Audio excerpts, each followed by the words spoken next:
Qu'est-ce qui a rapporté 50 millions d'euros depuis 2005 rien qu'en revenus publicitaires, alimente le culte de la beauté superficielle et se revendique féministe?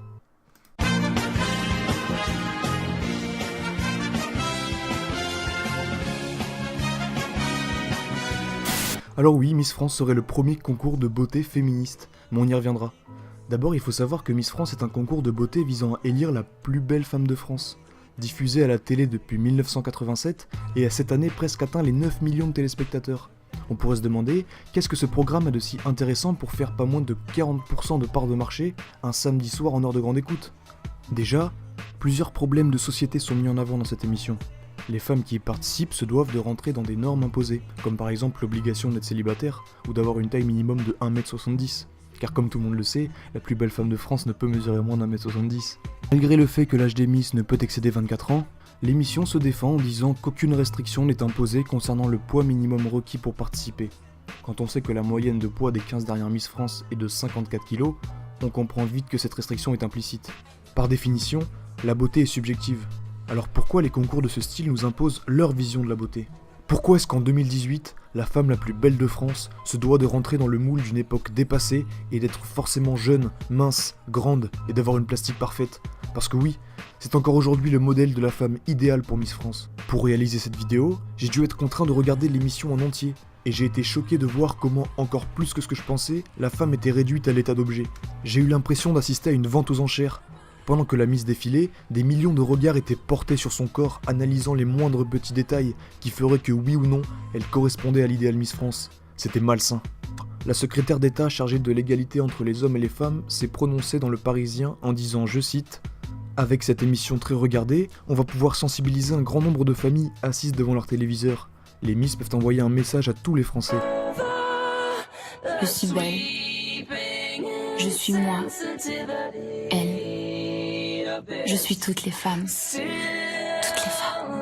Et j'en suis fière.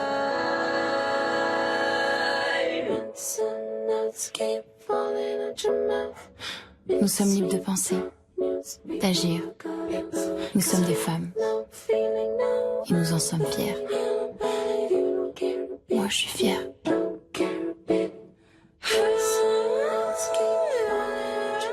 Alors c'est sûr, parler des violences faites aux femmes c'est mieux que de se taire. Mais ici, il faut se rendre compte que ce spot n'est pas là pour faire avancer la cause des femmes. Il est là pour se protéger des éventuelles attaques concernant l'éthique même d'une telle émission.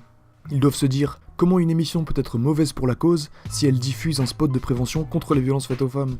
Sur la balance, on a 1 minute de positif pour 2h40 de négatif. On va parler maintenant des placements de produits.